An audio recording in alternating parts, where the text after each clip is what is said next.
मुट्ठी में कुछ सपने लेकर भर के जेबों में आशाएं, दिल में है अरमान यही कुछ कर जाएं, कुछ कर जाएं। सूरज सा तेज नहीं मुझ में, दीपक सा जलता देखोगे, अपनी हद रोशन करने से तुम मुझको कब तक रोकोगे। दोस्तों, आज की कहानी जिस शख्सियत की है, उनका जीवन और व्यक्तित्व इन पंक्तियों में एकदम सटीक बैठता है। लगता है मानो ये पंक्तियां उनके लिए ही बनी हो या उनके जीवन को बयां कर रही हैं। आज की कहानी गरीबी के जंजाल से निकलकर दुनिया के सबसे बड़े लोकतंत्र के नायक बनने तक के संघर्ष की है।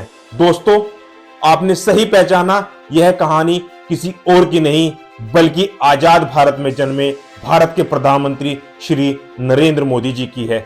कहा जाता है कि भारत में पंडित नेहरू और इंदिरा जी के बाद इतना लोकप्रिय प्रधानमंत्री अगर कोई हुआ है तो वो है नरेंद्र मोदी।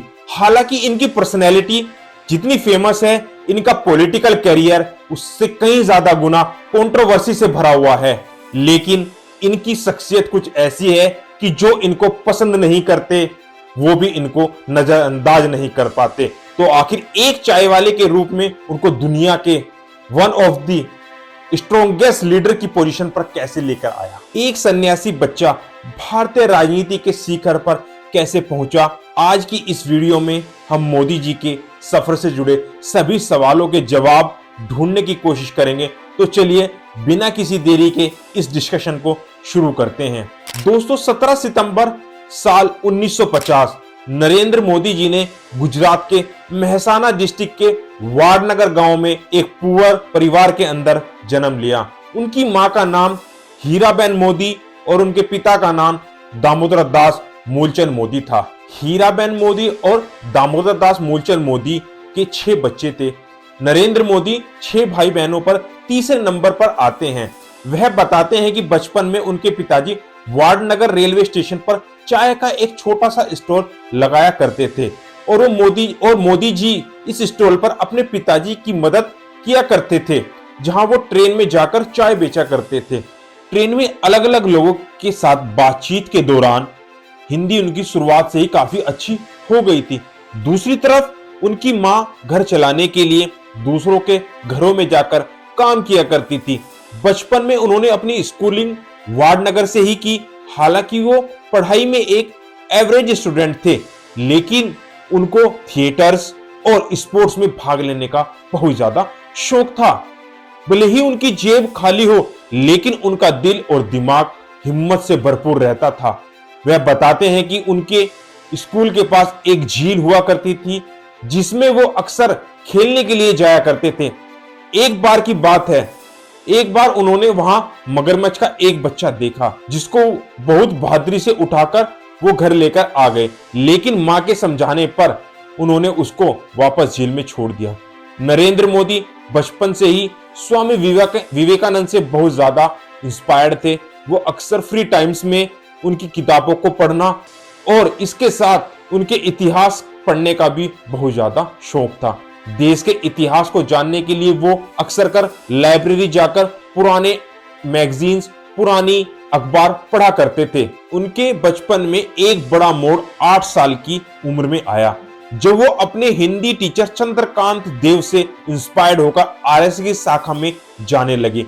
एक दिन वाडनगर की एक शाखा में लक्ष्मण राव ईमानदार, जिनको सब वकील साहब कहते थे, वो आरएसएस के लोगों को संबोधित करने के लिए वहां पहुंचे। इसी दौरान 1962 में इंडिया और चीन के बीच एक युद्ध छिड़ गया। इस वार में भारत की हार ने मोदी जी को अंदर से झंझोड़ कर रख दिया। इसके चलते उनका देश प्रेम और भी अधिक बढ़ गया। इसके बाद उन्होंने आर्मी में भर्ती होने का सपना देखा। हालांकि पैसों की कमी होने के कारण वो आर्मी स्कूल नहीं ज्वाइन कर पाए। इसके बाद उन्होंने एनसीसी ज्वाइन करने की ठानी, लेकिन उनकी कदकाठी एनसीसी के स्टैंडर्ड में फिट नहीं हो रही थी। लेकिन जब वह उनकी कमिटमेंट को देखते हुए उनके फिजिकल टेस्ट लिए गए, तब उन सब में वह बाजी मार गए। इसके अलावा मोदी जी एक और खूबी थी, उनको साफ सुथरे कपड़े पहनना बहुत पसंद था। हालांकि वो बहुत ही महंगी पोशाक पहनते थे, लेकिन वो जो भी पहनते थे बहुत ही साफ सुथरा पहनते थे। दोस्तों, इसी दौरान लगभग 13 वर्ष की आयु में उनकी शादी तय कर दी गई और 17 वर्ष की आयु में उनकी यशोदा बहन चमन लाल के साथ शादी कर दी गई। इसी बीच उन्होंने देश के जवानों की भी खूब जमकर सेवा की। वह अपने देश के लिए कुछ करना चाहते थे। वे साथ ही साथ वे घर से बाहर निकलकर एक अपना अलग ही जीवन जीना चाहते थे। वो जीवन का एक अर्थ खोजना चाहते थे। उनका मानना था कि वह घर परिवार में उलझकर यह नहीं कर पाएंगे, इसलिए शादी के कुछ समय बाद ही उन्होंने घर से दूर जाने का फैसला किया। 18 वर्ष की एक छोटी सी आयु में उन्होंने अपने पारिवारिक जीवन को त्याग दिया। आगे जाकर उन्होंने अपना नाम अनिकेत भी रख लिया। अनिकेत यानी जिसका कोई घर नहीं। खैर, घर से निकलकर वह सबसे पहले अपने आदर्श स्वामी विवेकानंद जी दीक्षा लेने दीक्षा मठ पहुंचे, लेकिन वहां उनको दीक्षा नहीं दी गई। असल में रामकृष्ण मिशन का सन्यास बनने के लिए एक ग्रेजुएट होना बहुत ही अनिवार्य था, लेकिन मोदी जी इसके लिए एलिजिबल नहीं थे। वहां के लोगों ने उनको समझाया कि अभी उनकी उम्र बहुत ही कम है, अपने परिवार के साथ रहकर उनकी सेवा करनी चाहिए। इतनी कम उम्र में इतना कठिन जीवन ठीक नहीं है, लेकिन उन्होंने ठान लिया था कि जिसके बाद उन्होंने लगभग 2 साल ट्रैवलिंग करते हुए गुजारे। कोलकाता से नॉर्थ ईस्ट, वहां से अल्मोड़ा, उसके बाद केदारनाथ और फिर दिल्ली, राजस्थान और राजकोट होते हुए वो गुजरात की ओर गए।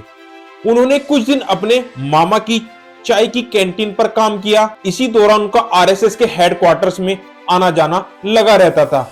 वहां उनकी मुलाकात एक बार फिर से वकील साहब से हुई और यहीं से उनका आरएसएस की जर्नी भी शुरुआत होती है। जब वकील साहब की नजर नरेंद्र मोदी पर पड़ी तो उन्होंने उनमें बहुत सी खूबियां नोट की। वकील साहब भी उनसे बहुत प्रभावित थे। अहमदाबाद पहुंचकर वकील साहब ने आरएसएस की गुजरात हेडक्वार्टर्स में मोदी जी के रहने के सब अरेंजमेंट्स करा दिए थे। 18 साल की उम्र में उन्होंने राष्ट्रीय स्वयंसेवक संघ यानी आरएसएस को ज्वाइन कर लिया और वहां उन्होंने आरएसएस के प्रचारक के रूप में काम करना शुरू कर दिया। इस समय उन्होंने गुजरात के कोने कोने में अलग अलग विषयों पर काम किए, जिसकी वजह से उनको लोगों के दुख दर्द की बहुत अच्छी समझ अच्छे तरीके से होने लगी। आरएसएस के लोगों के बीच में मेहनत किया करते थे। इसी दौरान मोदी जी अपनी पढ़ाई बीच में ही छोड़ दी। उस समय वकील साहब ने उनको पढ़ाई पूरी करने के लिए भी प्रोत्साहित किया। कहा जाता है कि वकील साहब का मोदी जी के पर्सनैलिटी को निखारने में बहुत बड़ा योगदान है। पीएम मोदी बताते हैं कि उन्होंने अपना ज्यादातर टाइम वकील साहब के साथ ही बिताया। उन्होंने काफी लंबे समय तक मोदी जी का मार्गदर्शन भी किया और ये आगे चलकर मोदी जी के सलाहकार भी बने।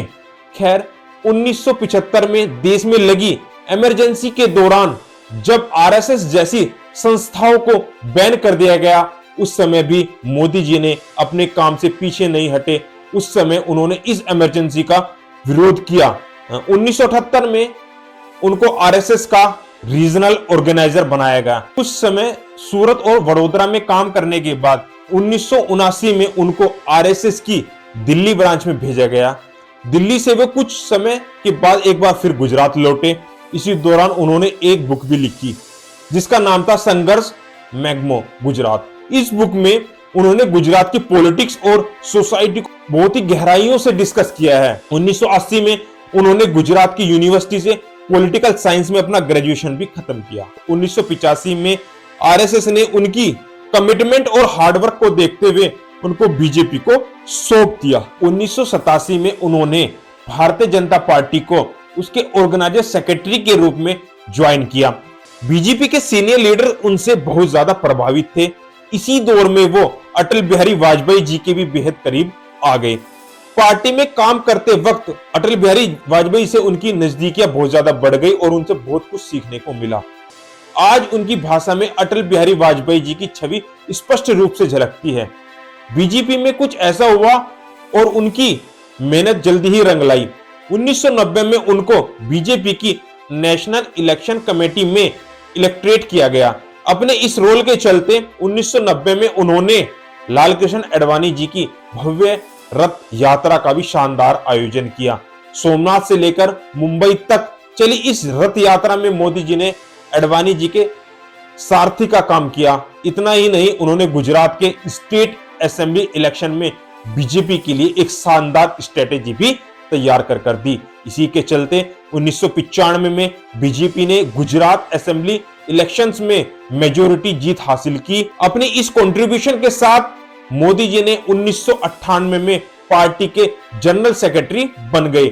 यानी उनकी काबिलियत की बदौलत बीजेपी में भी उनको बहुत तेजी से कामयाबी हासिल हुई। अब होती है मोदी जी की एंट्री की पॉलिटिक्स के अंदर एंट्री। दोस्तों, इसके बाद मोदी जी की जिंदगी में सबसे बड़ा पॉलिटिकल टर्न आया।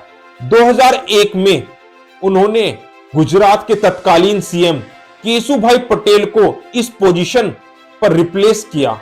असल में केशुभाई पटेल की तबीयत उन दिनों बहुत ज्यादा खराब चल रही थी। इसमें इस पद के लिए अगर कोई सबसे ज्यादा डिजर्विंग कैंडिडेट था तो वो और कोई नरेंद्र मोदी जी थे। हालांकि गुजरात हमेशा से ही इंडिया के डेवलपमेंट स्टेट के रूप में रहा है, लेकिन मोदी जी के आने के बाद इस स्टेट का डेवलपमेंट में चार चांद लग गए। 2001 से 2010 तक गुजरात में 10.9% का ग्रोथ रेट अचीव किया, जो उस समय के देश की बाकी सभी स्टेटों से सबसे ज्यादा था। गुजरात मॉडल को देखकर उनका नाम पूरे देश में चमचमाने लगा। इसी दौरान वो केवल बीजेपी के नहीं बल्कि पूरे देश के एक स्ट्रॉन्ग लीडर के रूप में सामने आए। अब आती है बात 2014 की। 2014 में उन्होंने वाराणसी से अपनी पहले लोकसभा इलेक्शन लड़े। इस इलेक्शन में उनको रिकॉर्ड ब्रेकिंग विक्ट्री हाथ लगी। दोस्तों, यहां गौर करने वाली बात यह है कि मोदी जी के चाय की दुकान से लेकर देश के पीएम बनने तक का सफर लोगों में एक खासी उम्मीद है। मोदी जी की कहानी लोगों में डेमोक्रेसी के प्रति एक अटूट विश्वास को जगाती है। लोगों को उनमें एक ऐसा आदमी दिखता है जो उनके दुख और दर्द को समझता है। इसके अलावा आपको बता दें कि जब से उन्होंने अपने पॉलिटिकल लाइफ में कामयाबी हासिल करनी शुरू की है, 2014 हो या 2019 शपथ ग्रहण समारोह में उनके परिवार का कोई भी सदस्य वहां पर नजर नहीं आया। उनका कहना है कि पूरा देश उनका परिवार है, देश का हर नागरिक उनका भाई और बहन है। उनका जो कुछ भी है वह सब कुछ देशवासियों का है और अपने देश के सिटीजन के साथ उनका यह अटूट विश्वास उनकी सक्सेस की सबसे बड़ी वजह है। नरेंद्र मोदी पर लोगों का संपूर्ण विश्वास ही है, जिसकी वजह से 2014 और फिर 2019 में देश की जनता ने उन्हें विजयी बनाया। अगर हम उनके 10 साल के कार्यकाल पर नजर डालें तो उन्होंने डेमोक्रेसी, डिमोनेटाइजेशन हो, सर्जिकल स्ट्राइक हो, आर्टिकल 370 का एब्रोगेशन किया हो, देश के लिए ऐसे कई महत्वपूर्ण डिसीजन लेने के बारे में सोचना भी नामुमकिन सा लगता है। यह बात झुटलाई नहीं जा सकती। पीएम मोदी ने हमेशा खुद को एक strong leader, strong decision maker और एक लीडर के रूप में लोगों के सामने प्रस्तुत किया है। और केवल इंडिया ही नहीं, आज पूरी दुनिया के बड़े बड़े लीडर्स मोदी जी के साथ एक समीकरण शेयर करते हैं जो शायद ही इंडिया के किसी पीएम के साथ शेयर की गई हो। जब भी वो किसी देश में किसी बड़े इवेंट के लिए जाते हैं तो वहां की गवर्नमेंट्स और लोगों के बीच उनको लेकर अलग ही क्रेज देखने को मिलता है। पीएम मोदी ने इंडिया के डेमोक्रेटिक फाउंडेशन को मजबूत कर ग्लोबल स्टेज पर उसको एक ही मार्जिन सुपर पावर का दर्जा दिलाया, जो आज हर भारतीय के लिए एक गर्व की बात है। आपको ये मोदी जी की केस स्टडी कैसी लगी? यदि अच्छी लगी तो लाइक करें एंड सब्सक्राइब करें और मुझे बताएं कि 2024 में आप भारत का अगला पीएम किसको देखना चाहते हैं। मिलते हैं नेक्स्ट वीडियो में, तब तक के लिए थैंक यू सो मच।